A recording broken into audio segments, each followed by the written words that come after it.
பறவைகளிடமிருந்து நாம் சில பாடங்களை படிப்போம். இரவு நேரம் ஒன்றும் சாப்பிடுவதில்லை.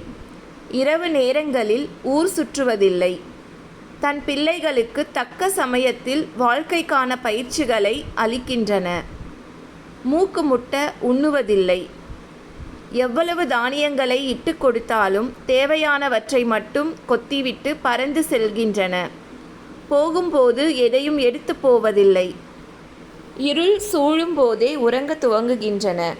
அதிகாலை ஆனந்தமாய் பாட்டு பாடி எழுகின்றன.